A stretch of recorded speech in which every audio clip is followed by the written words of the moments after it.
Vamos a abrir nuestras Biblias en Nehemías, capítulo 13.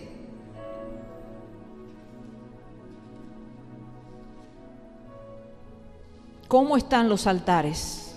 Si queremos que la brasa de Dios nos toque. Antes de comenzar analizando este capítulo, ya que venimos en forma secuencial, tratando desde Esdras y luego ahora Nehemías en las prédicas anteriores, vamos a hacer un pequeño repaso para poder así meternos en lo que hoy el Señor quiere hablar a su pueblo, a su iglesia, a esa iglesia que el Señor la quiere llevar, a esa iglesia que el Señor está esperando que se prepare. Entonces vamos a recordar un poquito que venimos de un pueblo que al encontrar en el capítulo 6 un libro muy especial, el libro de memoria, se arrepienten de sus pecados. Ellos, cuando van a leer ese libro donde estaba la ley, empiezan a reconocer cuán indignos ellos habían venido del exilio de Babilonia, qué contaminados habían salido de esas tierras, y cuando se confrontan con la verdad de Dios, cuando recuerdan algunos la verdad de Dios y otros cuando la conocen, los un poco más jóvenes de edad, empiezan a arrepentirse con gran lloro, con gran lamento, y se arrepienten de sus pecados, de la vida que habían llevado lejos de Dios, lejos de sus mandamientos, y luego se empiezan a restablecer todas las cosas que se habían perdido. Se restablece la fiesta de la Pascua, los panes sin levaduras en el capítulo 6, luego la fiesta de los tabernáculos, y después más a posterior en el capítulo 13 hacen referencia también a otras fiestas que eran muy importantes también.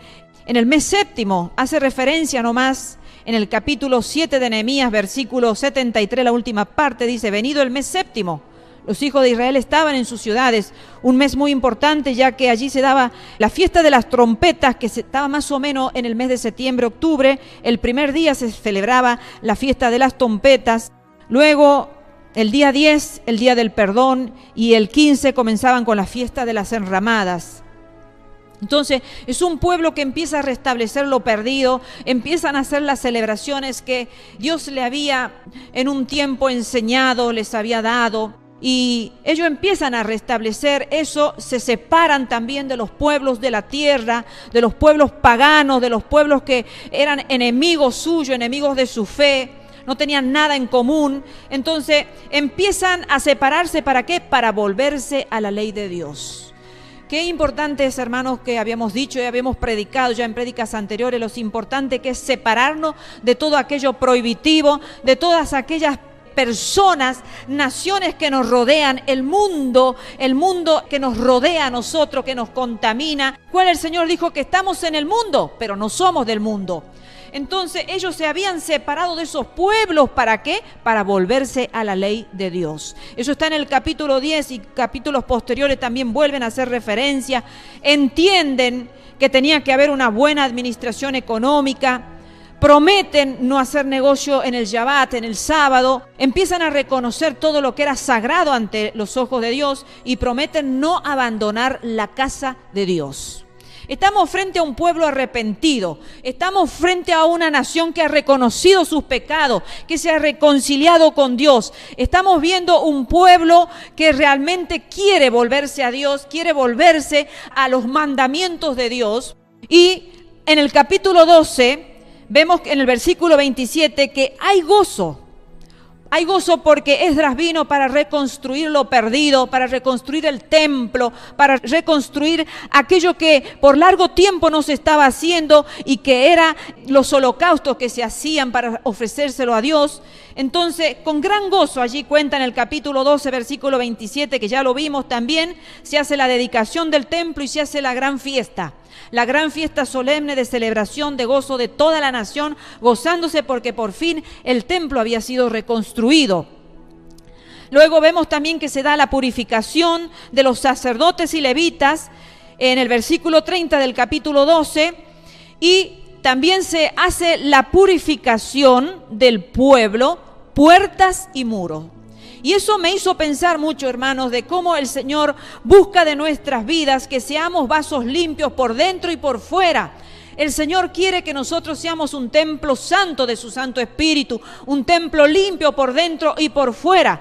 Porque quizás hubiéramos dicho, suficiente con que el templo esté establecido, los que están dentro del templo estén purificados, pero sin embargo dice que todo fue purificado. Los sacerdotes y los levitas que estaban al servicio en la parte espiritual, en la parte de alabanza, en la parte de adoración, en la parte de ministración, en la parte de la preparación de los altares y todo eso, pero también dice que el pueblo entero se había purificado, y no era solamente eso, sino que también en el versículo 43 al 47 dice también que las puertas y el muro habían sido limpiadas y purificadas, y que Dios los recrea con gran alegría y contentamiento. Porque cuando hay purificación, hermanos, tiene que haber un gozo inefable, tiene que haber gozo cuando se limpia un hogar, tiene que haber gozo inefable cuando una vida se limpia, tiene que haber un gozo inefable cuando una iglesia se purifica, tiene que haber gozo inefable cuando una provincia, un país se limpia, y tiene que haber un gozo inefable cuando el mundo entero se limpia. Por eso es que Dios dice que en estos tiempos, para sacarla a su iglesia, va a mandar purificación, para que haya alegría, para que haya contentamiento, y para que en ese estado de purificación, de limpieza y de un gozo inefable podamos irnos a la casa del Padre. Ahora, en las prédicas anteriores también vimos que los enemigos avasallaban contra Israel, y vimos lo peligroso que eran esos enemigos. Eran de poder, eran pueblos que asustaban a Israel con todas sus estrategias. ¿Para qué? Para detener la obra que se había comenzado a edificar, que lo habían logrado por un tiempo, habían logrado suspender la obra, habían logrado llevar a cabo sus pensamientos perversos y malos. Pero ahora estamos haciendo un giro y vamos a ver otro aspecto de la vida de todo cristiano, porque vamos haciendo un paralelismo con este pueblo, con esta nación, con lo que es la actualidad, con lo que es nuestra vida, con lo que es la iglesia de Cristo. Vemos que mientras al principio hemos estudiado en prédicas anteriores que los enemigos avasallaban contra Israel para detener la obra, porque siempre que se empieza una obra surgen los enemigos, se levantan los enemigos poderosos para paralizar, para dividir, para destruir, para derribar, para enemistar, para poner pleito, rencilla, enojo, amargura, para poner todo lo que el infierno puede poner para detener una obra. Cuando el Señor ha dicho, se va a levantar, el infierno dice, la voy a derribar. Cuando el Señor dice, voy a edificar, el enemigo dice, voy a destruir. Porque eso ha venido el enemigo, a derribar, a destruir, a matar, a robar. Entonces, vemos aquí enemigos en prédicas anteriores, en los capítulos anteriores. Hemos analizado cómo los enemigos avasallaban contra Israel para detener la obra de construcción del templo, del santuario, donde se iban a hacer los holocaustos para el Dios Altísimo, para el Dios Elohim. Pero ahora vamos a analizar cómo el mismo pueblo es el que deja de lado lo santo para dejar al enemigo que lo profanare. Y queridos hermanos, ambas situaciones son peligrosas, ambas situaciones destruyen, tanto cuando el enemigo externo avasalla contra la vida de la iglesia, como cuando el mismo pueblo de dentro de la iglesia es el que detiene, es el que contamina, es el que destruye, es el que divide, es el que desarma, es el que derriba. Entonces hoy vamos a focalizarnos en la parte interna de la iglesia, y por eso es que Dios está tan enojado con su iglesia, porque así como está no se la puede llevar, porque está contaminada. Entonces vamos a empezar ahora sí con el capítulo 13, el cual vamos a estudiar un poquito, y vamos a ver que el capítulo 13, versículo 1, dice lo siguiente: aquel día se leyó en el libro de Moisés, oyéndolo el pueblo, y fue hallado escrito en él que los amonitas y moabitas no debían entrar jamás en la congregación de Dios. Hay cosas, hermanos, que son muy prohibitivas y muy tajantes. Hay cosas que Dios dice, esto no debe entrar a esta iglesia, a la iglesia de Cristo. ¿Por qué? Porque la va a contaminar, porque la va a matar a la iglesia. la va a destruir, la va a derribar. Uno a veces dice, no, pero no es peligroso que vengan esas personas, no es peligroso que vengan esos divisionistas, que vengan esos que derriban, que destruyen, que se quejan, que murmuran, que vienen con saetas, con dardos. No, lo vamos a tener entre nosotros, vamos a ser amigos, vamos a conversar, vamos a hacer lazos con ellos, porque no es peligroso, nunca nos van a derribar, nunca van a tener más poder que nosotros que estamos con el Espíritu de Dios. Pero saben, hermanos, que cuando el Señor dice, no dejes entrar eso en tu vida, no dejes entrar eso en tu familia, no dejes entrar eso en la congregación, es porque no debemos dejar entrar. Pero sin embargo, estaba advertido en ese libro, estaba escrito en la ley de Moisés que jamás debían dejar entrar a los amonitas y moabitas. Y recordemos esto porque nos vamos a focalizar en un hecho puntual y contundente que ocurrió en esta nación. En este mismo atrio sagrado que hoy vamos a estudiar, en este mismo templo que lo habían logrado restablecer, habían logrado reconstruir el santuario de Dios. Allí leen el libro de la ley. Y desde el principio no es que a mitad de camino o al final o en algún momento determinado. Desde el principio Dios puso esa prohibición, que era la participación de los amonitas y moabitas en el culto del templo. No debían participar en lo sagrado, en lo espiritual, los amonitas y los moabitas. Pero más tarde, debido a la situación de esta comunidad judía post-exílica, de esta comunidad que había salido del cautiverio de Babilonia, que había estado 70 años contaminándose, 70 años olvidado de la ley, 70 años alejados de Dios, vuelven a su tierra, vuelven a Jerusalén, vuelven a restablecer todo lo perdido en lo espiritual y se ponen a cuenta con Dios. Pero viendo la situación de cómo venía y de la peligrosidad de esta nación, cómo venía del exilio, se da la prohibición ya con mucho más rigor y se extiende a todos los extranjeros, a todos.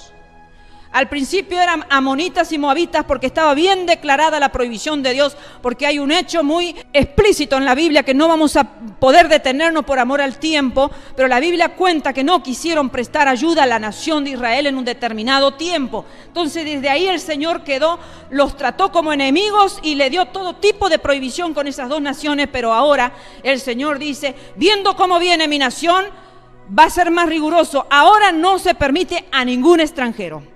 El versículo 4 dice, y antes de esto, porque ya se habían separado de Israel todos los mezclados con extranjeros, que lo vimos en prédicas anteriores, versículo anterior dice que ahí decía que se debían separar de todos los extranjeros. Si el Señor estaba prohibiendo la entrada de los extranjeros, todos aquellos que habían entablado lazos con extranjeros debían separarse. Esta nación hizo caso y se separaron, a excepción de unos cuantos muy pocos que no quisieron obedecer. Pero ya hemos visto esta parte y ahora dice, antes de esto, el sacerdote Eliasib, siendo jefe de la cámara de la casa de nuestro Dios, había emparentado con Tobías.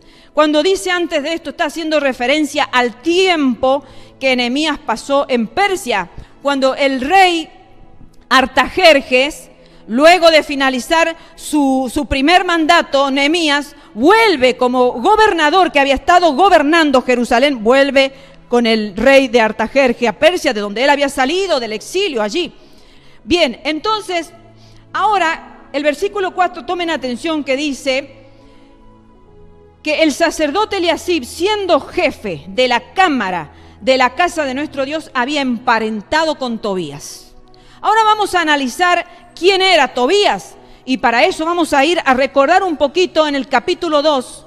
Vamos a recordar simplemente porque esta lectura ya la hicimos tiempo atrás. Nehemías capítulo 2, versículo 9 al 10. Recordemos que el sacerdote Eliasib había emparentado con Tobías. Dice así el capítulo 2, versículo 9 y 10. Vine luego a los gobernadores del otro lado del río y les di las cartas del rey. Y el rey envió conmigo capitanes del ejército y gente de a caballo. Pero oyéndolo Sanbalat, horonita, y Tobías el siervo amonita, les disgustó en extremo que viniese alguno para procurar el bien de los hijos de Israel. Aquí tenemos a un Nehemías que está viniendo a Jerusalén, Está viniendo porque se ha enterado que Jerusalén, sus muros están derribados, están quemados, y se pone triste y pide permiso al rey para venir. Entonces el rey le dice: ¿qué pides, Nehemías? Entonces le dice: envíame a Judá, a la ciudad de los sepulcros de mi padre, y la reedificaré. Entonces también le dice al rey: si a ti te place, oh rey, que me den cartas para los gobernadores que están al otro lado del río, para que me franqueen el paso hasta que llegue a Judá. Entonces aquí estamos Nehemías pidiéndole una carta, pidiéndole al rey para que pueda llevar esa carta para los gobernadores que estaban al otro lado del río, para que no le hagan problema, para que lo dejen pasar.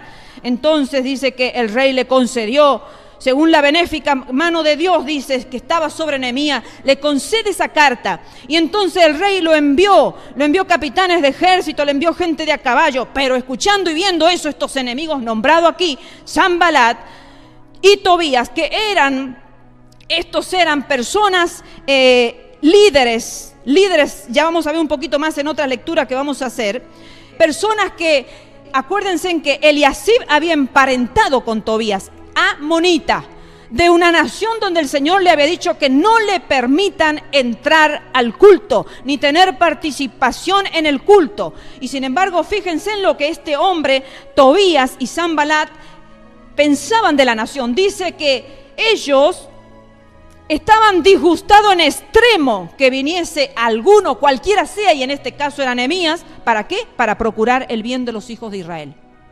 Este Tobías no quería el bien de la nación, no quería el bien de la nación de Israel. Sin embargo, con esa persona Eliasib había emparentado, con una persona que no quería que Israel se edificara nuevamente, que Israel restableciera lo perdido. Era un enemigo del templo de Dios viviente. Vamos ahora al capítulo 6 de Nehemías, vamos a recordar un poquito más y vamos a ver las características de este hombre que nos va a servir como antesala para luego ver el tema central de esta prédica. Capítulo 6, versículo 1 dice: cuando oyeron Sanbalat y Tobías y Gesén el árabe y los demás de nuestros enemigos que yo había edificado el muro y que no quedaba en el portillo, aunque hasta aquel tiempo no había puesto las hojas en las puertas. ¿Quiénes eran estos líderes? Gesén el árabe, Sanbalat y Tobías. Dice: nuestros enemigos. Nuestros enemigos. Versículo 9 y 10. Dice: porque todos ellos, dice, nos amedrentaban diciendo: se debilitarán las manos de ellos en la obra y no será terminada. Ahora pues, oh Dios, fortalece tú mis manos. Estaban deseando que las manos de los israelitas se debilitaran. Versículo 10. Vine luego a casa de Semaías, hijo de Delaía, hijo de Mehetabel, porque él estaba encerrado, el cual me dijo: reunámonos en la casa de Dios dentro del templo y cerremos las puertas del templo, porque vienen para matarte. Sí, esta noche vendrán a matarte. Fíjense en ustedes, hermanos, que aquí este hombre está tratando de asustar, está haciendo un complot contra enemigo, está tratando de asustarlo, de tal manera que dice: cierren las puertas del templo porque vienen para matarte. Le están diciendo eso a Nehemías: ve, escóndete. Sin embargo, vamos al versículo 2 y 14. Y entendí que Dios no lo había enviado. ¿A quién? A Semaías que traía esta palabra, que le dice: ve, Nehemías, enciérrate en el templo porque vienen a matarte. Pero no, qué grandioso, qué hermoso es cuando tenemos discernimiento de espíritu, cuando podemos verlo al enemigo que avasalla contra nuestra vida y nos quiere atemorizar y nos quiere decir: enciérrate en algún lugar porque la muerte te está por llegar, enciérrate en algún lugar porque viene tu destrucción. Pero sin embargo, Nehemías, que era un hombre de Dios, dice: entendí, versículo 12 del capítulo 6, que Dios no lo había enviado, sino que hablaba aquella profecía contra mí, porque Tobías y Sanbalat lo habían sobornado. Mira, hermanos, si no es necesario tener espíritu de discernimiento en nuestra vida, porque cuando el Señor está queriendo edificar cosas en nuestra vida, cuando el Señor nos está queriendo bendecir, cuando el Señor nos está queriendo prosperar, cuando el Señor nos quiere mover en su bendición, cuando el Señor nos quiere mover en sus promesas, siempre va a haber un enemigo que se va a acercar a nuestra vida a decir: ve, enciérrate, encláustrate en algún lugar, no salgas, no visites, no procures, no esperes, no confíes porque te van a matar. Pero Nehemías dice, no me están sobornando, entendí que me estaban queriendo hacer tener miedo. Porque fue sobornado para hacerme temer, así y que pecase. Eso es lo que quiere el enemigo con nuestra vida, hermanos. Quiere venir a sobornarnos, llenarnos de miedo. ¿Para qué? Para que pequemos, para que no avancemos, para que no confiemos en el Dios de nuestra salvación, en el Dios que nos ha enviado, en el Dios que tiene grandes proyectos, grandes planes para nuestra vida.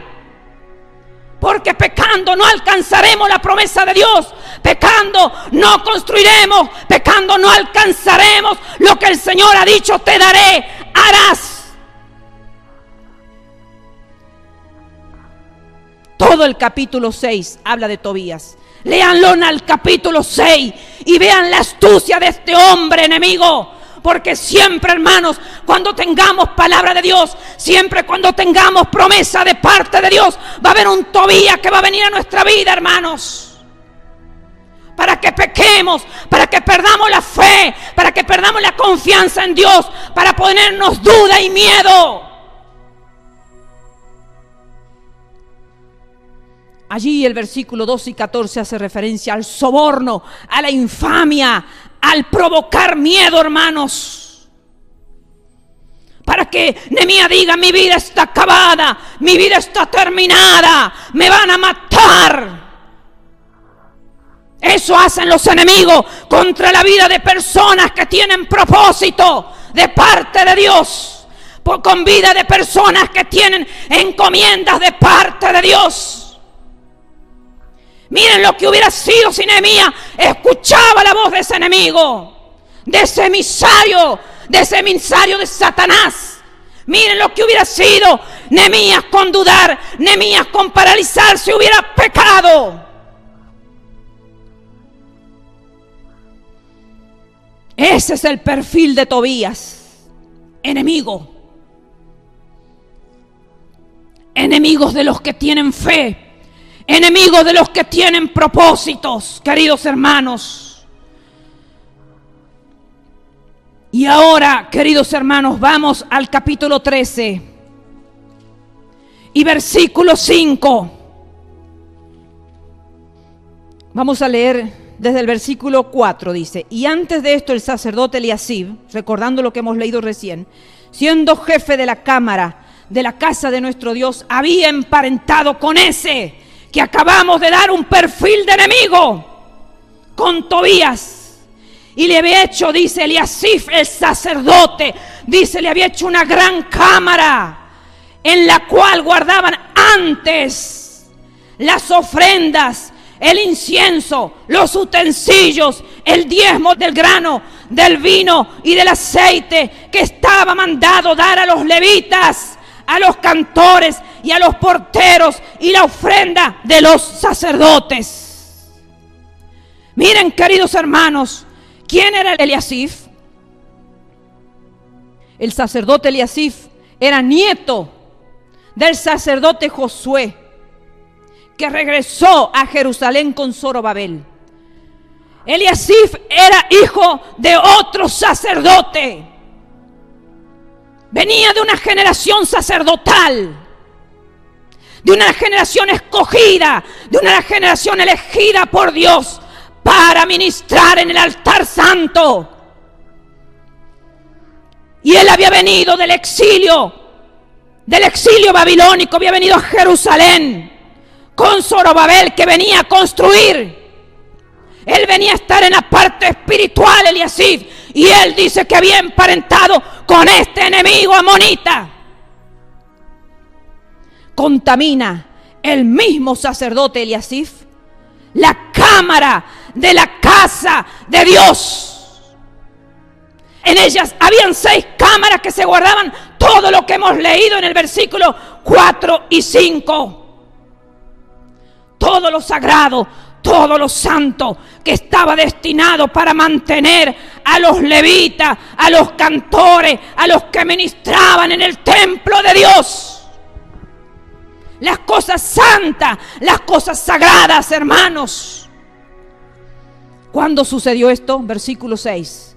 Mas a todo esto yo no estaba en Jerusalén, porque en el año 32 de Artajerjes, rey de Babilonia, fui al rey.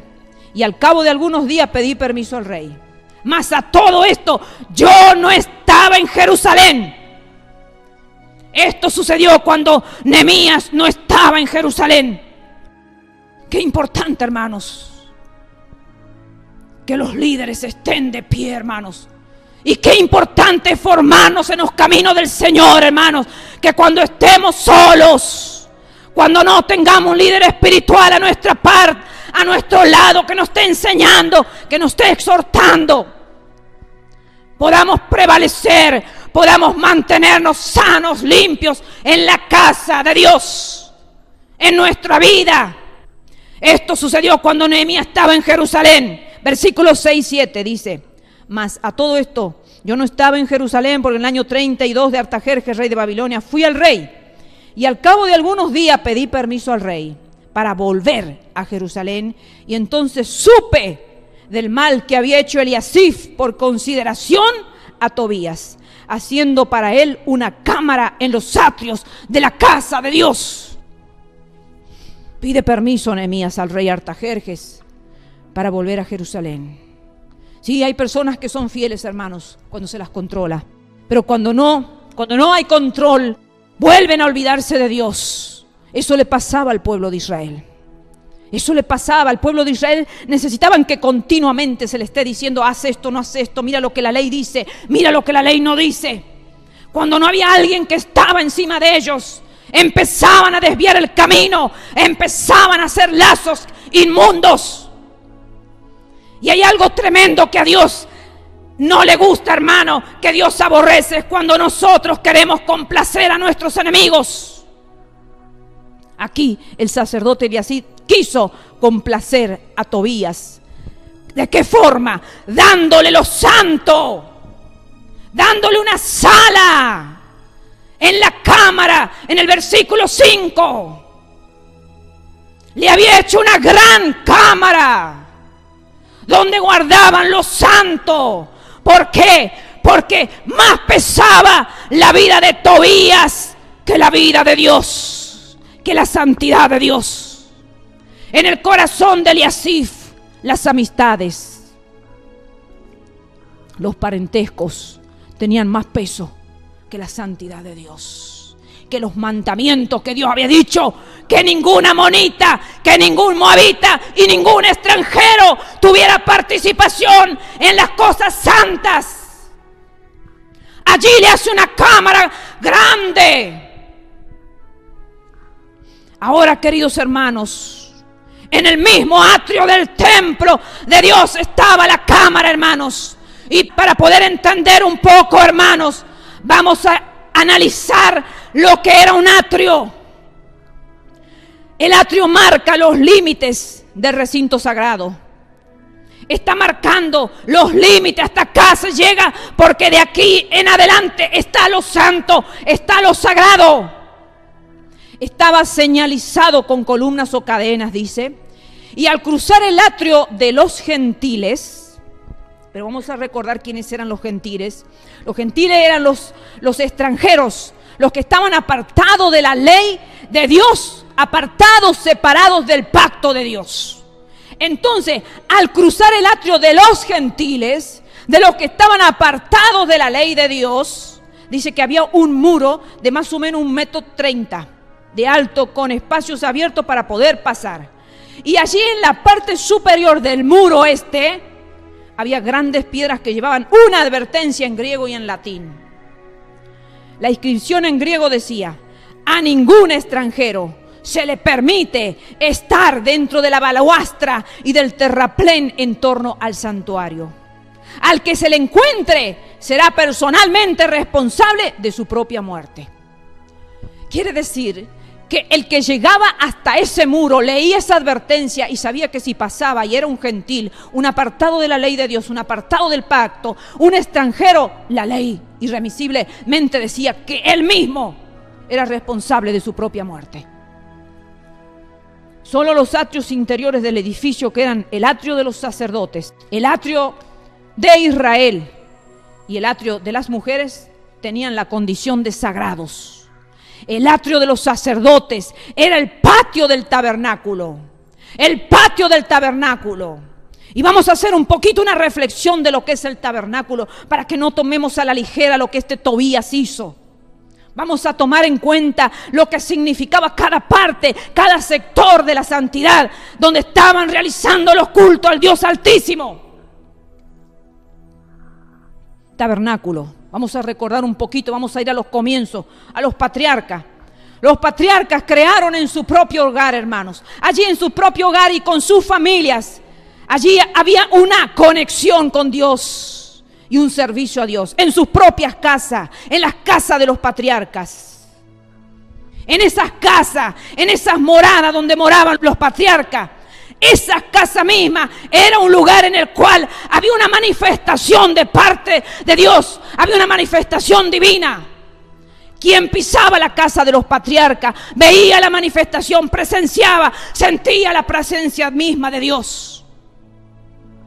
Cuando los judíos fueron exiliados, llevados a Egipto por más o menos 400 años, esta conexión de los primeros patriarcas en sus casas se rompió, se perdió, porque entraron a una nación pagana, a una nación donde adoraban a otros dioses.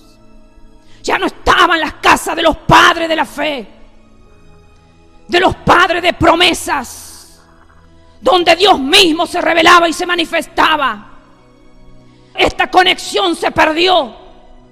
Y luego con Moisés, cuando Moisés los saca del cautiverio, los saca de la esclavitud, vuelven a conectarse, vuelven a tener conexión con Dios. Y esa conexión con Dios se vuelve a romper con el becerro de oro. Vemos, hermanos, qué fácil es romper la conexión con Dios. Hay pueblos, hermanos, hay generaciones, hay familias, hay personas, hermanos, que vienen de conexión divina porque sus abuelos, porque sus ancestros estuvieron conectados con Dios. Pero pasa el tiempo, mueren los abuelos, mueren los bisabuelos, mueren los padres y se rompe esa conexión con Dios. Y vuelven a olvidarse de Dios, vuelven a apartarse de Dios, como esta nación que empezaron a adorar un becerro de oro. Pero luego viene el arrepentimiento y la entrega.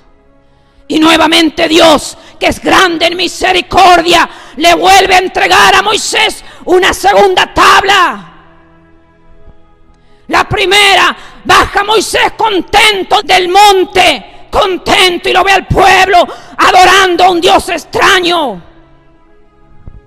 Y ahí la rompe, se rompe la conexión que iban a tener hermosa con Dios. Pero Dios en su misericordia la vuelve a restablecer, entregando la segunda tabla. Pero sigamos avanzando, hermanos. Porque la entrega de la Torá, la entrega de los mandamientos, la redención de nuestra vida a través de la cruz de Cristo, fueron diseñados, hermanos, para devolvernos a este nivel de conexión personal con Dios. Por eso es necesario ir a la cruz de Cristo. Porque dice que la paga del pecado es la muerte. Y la muerte nos separa de Dios.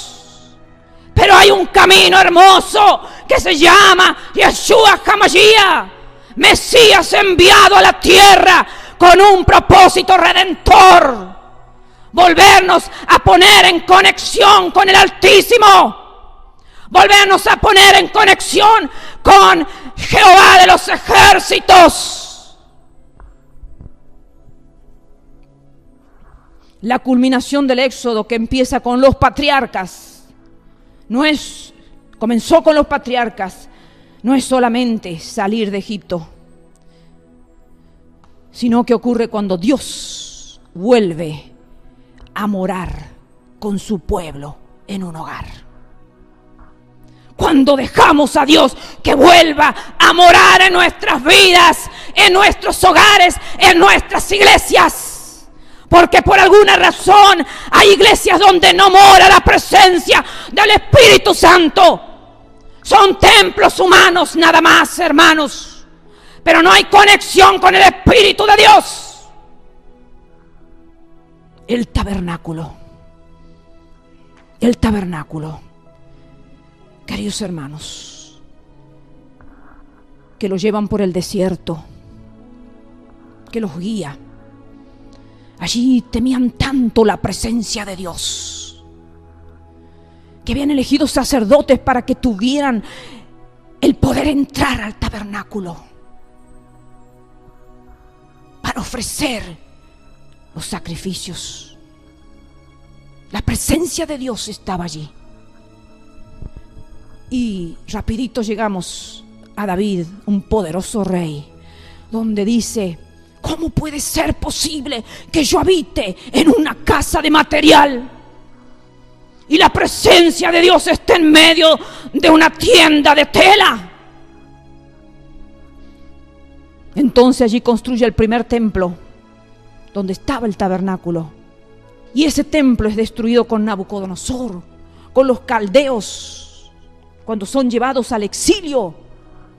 Allí vemos que nosotros estamos estudiando ahora cuando vuelven del exilio, después de 70 años. Pero acá estamos hablando cuando son llevados, exiliados. Y luego el templo es destruido por Nabucodonosor y los caldeos, para luego ser reconstruido nuevamente con Zorobabel. Relatado en Esdras y Nehemías, año 536 a.C., la primera reconstrucción, el primer reintento, cuando luego la obra se paraliza por 16 años por los enemigos fuertes, amonitas, moabitas y los árabes que venían contra Israel. Y luego en el año 520 a.C., nuevamente se da la reconstrucción, hermanos. Porque cuando Dios tiene un propósito sobre la vida de una persona, propósito sobre una familia, propósito sobre una iglesia, vendrán los enemigos por todos los extremos. Pero Dios completará lo que ha comenzado. Volvamos al atrio. Junto a este al atrio se encontraba el gran altar, queridos hermanos. Allí se hacían los sacrificios donde solo podían estar los sacerdotes. Y al decir que era sagrado, se refería, hermanos, a que no debía profanarse. ¿Qué significa profanarse? Dedicarse a otros usos. Lo que era santo no se podía dedicar a otros usos. Y en el atrio había 6 cámaras que guardaban lo que vimos en el versículo 5. Había una gran cámara en la cual guardaban ante las ofrendas, el incienso, los utensilios, el diezmo del grano, del vino y del aceite que estaba mandado dar a los levitas, a los cantores, a los porteros y la ofrenda de los sacerdotes. Volviendo a Nehemías, capítulo 13, versículo 8 y 9, dice Nehemías: y me dolió en gran manera, y arrojé todos los muebles de la casa de Tobías fuera de la cámara, y dije que limpiase las cámaras, e hice volver allí los utensilios de la casa de Dios, las ofrendas y el incienso, hermanos. Se duele, arroja, limpia y restaura. Y el título de esta prédica recién ahora se la voy a dar: cuando al enemigo se lo recibe, ¿qué hacer? ¿Qué hacer cuando al enemigo alguien lo ha recibido en lo santo, en los templos, en nuestras vidas, en nuestras familias, en nuestras iglesias? ¿Qué hace Nehemías? Arroja, limpia, restaura. Versículo 10 al 12. Encontré asimismo que las porciones para los levitas no les habían sido dadas, y que los levitas y cantores que hacían el servicio habían huido cada uno a su heredad. Entonces reprendí a los oficiales y dije: ¿por qué está la casa de Dios abandonada? Y los reuní y los puse en sus puestos. Y todo Judá trajo el diezmo del grano, del vino y del aceite a los almacenes. Reprende y restaura los ministerios, queridos hermanos. Ahí está Nehemías, el restaurador, restaurando lo que el enemigo había sacado. El enemigo Tobías, amonita, había sacado lo santo y lo había profanado, había puesto su cámara ahí. Versículo 13. Y puse por mayordomos de ellos al sacerdote Selemías y al escriba Sadoc, y de los levitas a Pedaías, y al servicio de ellos a Anán, hijo de Zacur, hijo de Matanías, porque eran tenidos por fieles y ellos tenían que repartir a sus hermanos. Aquí está Nehemías dando la mayordomía a los fieles, hermanos. No se puede ser mayordomo sin haber sido previamente discípulo, hermanos. La mayordomía es una consecuencia del discipulado. Podemos dar ejemplo sencillo. Josué fue un discípulo de Moisés. Eliseo fue un discípulo de Elías. Los discípulos de nuestro Señor Jesucristo, para poder estar en ministerio, luego primero tuvieron que ser discípulos, pero fieles. Esa era la condición, ser mayordomos, porque habían sido tenidos por fieles, hermanos. A veces en la iglesia creen que es cualquier cosa, y yo quiero ser esto, y yo quiero ser aquello, y quiero estar en el canto, y quiero estar en la música, en el teclado, y quiero ser tesorero, y quiero ser portero, y quiero ser ujier, y quiero, y nunca han aprendido a ser fieles discípulos primero. Un mayordomo es un administrador que sabe administrar las cosas santas de Dios. Versículo 14 al 15. Acuérdate de mí. Hace una oración, Nehemías. Acuérdate de mí, oh Dios, en orden a esto, y no borres mis misericordias que hice en la casa de mi Dios y en su servicio. En aquellos días vi en Judá a algunos que pisaban en lagares en el día de reposo, y que acarreaban haces y cargaban asnos con vino, y también de uvas, de higos y toda suerte de carga que traían a Jerusalén en día de reposo. Y los amonesté acerca del día en que vendían las provisiones. Los amonesté. Hermanos, hoy estamos en tiempos donde a los hijos de Dios no les gusta ser amonestado. Si uno los amonesta, se van de la iglesia. A los hijos no les gusta ser exhortados. Esto viene de casa, hermanos. A los hijos no les gusta recibir reprensión, y en la casa de Dios tampoco, porque no han querido recibir reprensión en su familia, y eso se proyecta, hermanos. Vemos en la iglesia rebeldes que apenas uno les llama la atención, ya se van de la iglesia. Del versículo 14 al 16, ve que había algunos que habían profanado el día santo de Dios este día, que el Señor lo bendijo y lo santificó, y que lo dejó como uno de los mandamientos, de los 10 mandamientos, comprando y trabajando. Versículo 17 y 18, ¿qué hace Nehemías? Y reprendí a los señores de Judá y les dije: ¿qué mala cosa es esta que vosotros hacéis, profanando así el día de reposo? No hicieron así vuestros padres, y trajo nuestro Dios todo este mal sobre nosotros y sobre esta ciudad, y vosotros añadís ira sobre Israel, profanando el día de reposo. Los reprende y les recuerda que Dios traerá ira sobre Israel. Hermanos, el Señor nos está reprendiendo de los cielos, hermanos, y nos está recordando y nos está dando tiempo para que nos arrepintamos.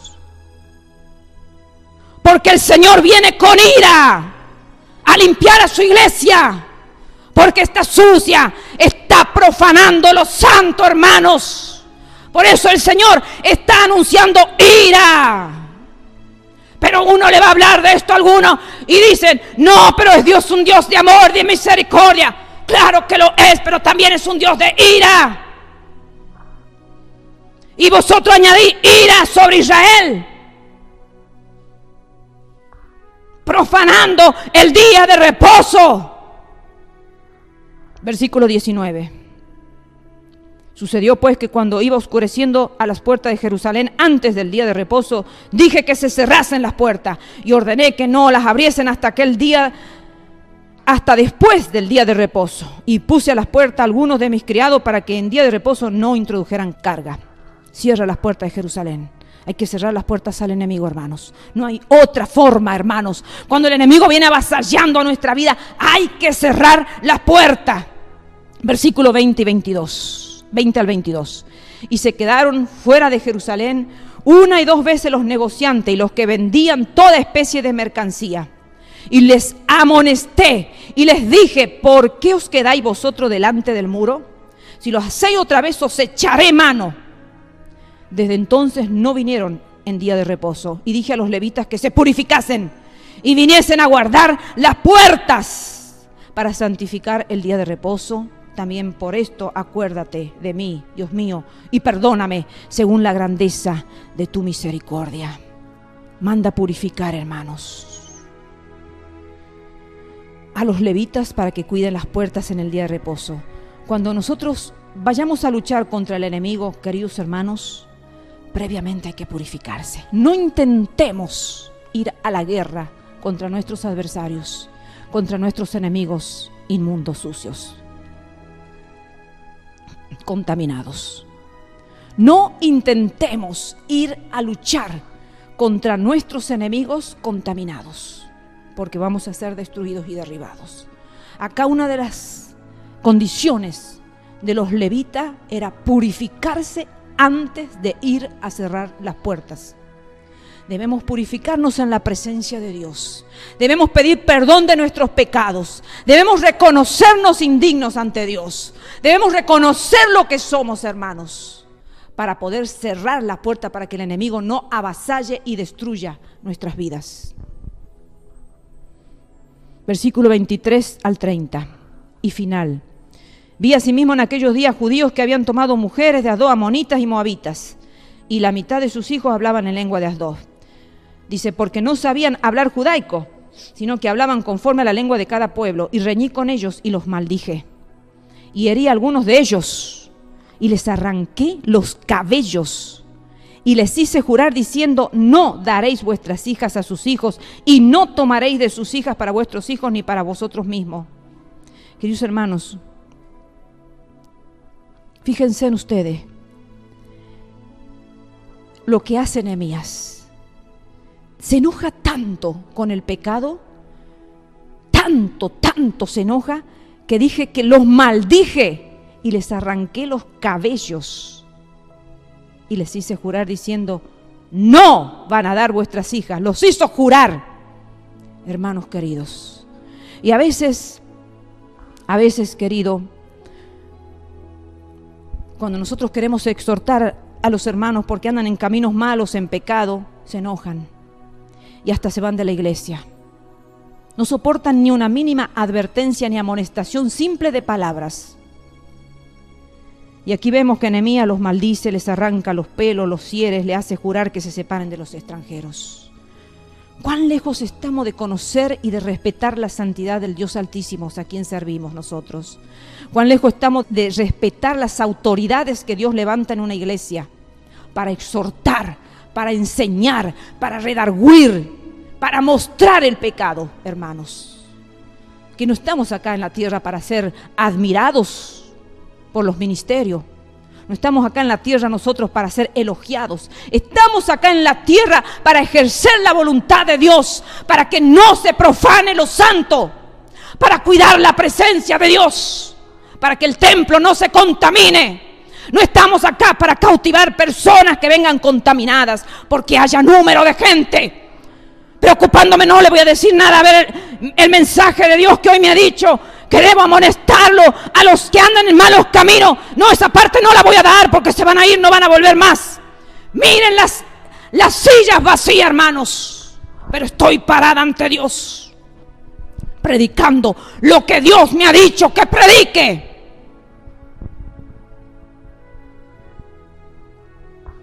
Hay muchos que quieren tener las sillas todas cubiertas en la iglesia, pero nunca van a exhortar, nunca van a corregir, nunca le van a mostrar el pecado, nunca van a mostrar que están actuando suciamente en los ministerios, en lo sagrado, en lo que no debe profanarse.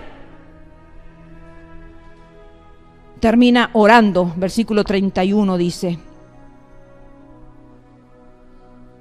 Antes, en el versículo 28 dice: y uno de los hijos de Joiada, hijo del sumo sacerdote Eliasib, era yerno de Sanbalat horonita. Por tanto lo ahuyenté de mí. Lo ahuyenté. Hermanos, vamos a tener que ahuyentar a personas. Personas que vengan a nuestra vida es mejor que se vayan. Ahuyentarlo de nosotros es decirle: no quiero tu amistad. No me importa hacer lazos contigo. Así se me quede la iglesia vacía. Prefiero una iglesia vacía y santificada, purificada, limpiada y no llena de amonitas y moabitas. No llena de personas que profanen lo santo, que no respeten el atrio, que no respeten las cámaras santas, las cámaras sagradas, el tabernáculo mismo de la presencia del Dios Altísimo. Acuérdate de mí, Dios mío, para bien. Un corazón humillado de Nehemías, hermanos. Sí, queridos. Dios va a traer ira para purificar a su iglesia, queridos hermanos, antes de llevársela a la casa santa del Padre. Porque sin santidad, dice el Señor, nadie verá a Dios. Y uno predica santidad y salen corriendo, no vuelven más. Esos temas no le agradan.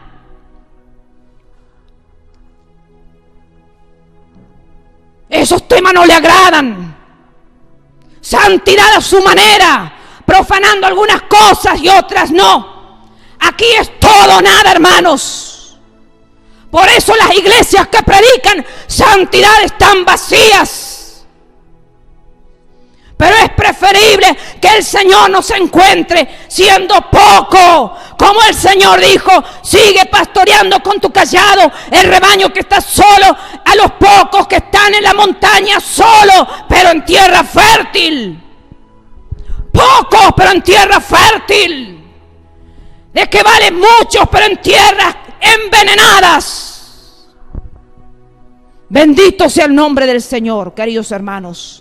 Que cuando Dios empiece a mandar su ira y su juicio, hermanos, no caiga sobre nuestras vidas. Que ya sean templos limpios, hermanos, para que la gloria de Dios caiga sobre las iglesias. No para juicio, sino para recompensa, para galardón, para bendición, hermano. Cuando, hermanos, caiga la lluvia del cielo, sea para bendición personal de sus hijos, que saben ser mayordomos fieles. Que Dios nos encuentre siendo mayordomos fieles, hermanos, para que la ira de Dios no nos caiga, sino caiga la recompensa y la bendición de lo alto. Dios lo bendiga, queridos hermanos.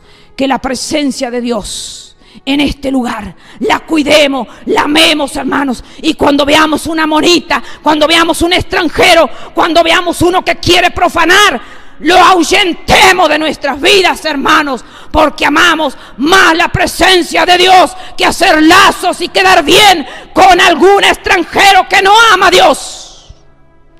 Dios bendiga las iglesias del mundo entero, que se purifiquen, que ahuyenten al enemigo, que cierren la puerta, que se purifiquen y que no se dejen sobornar por el enemigo de nuestras almas. Dios los bendiga.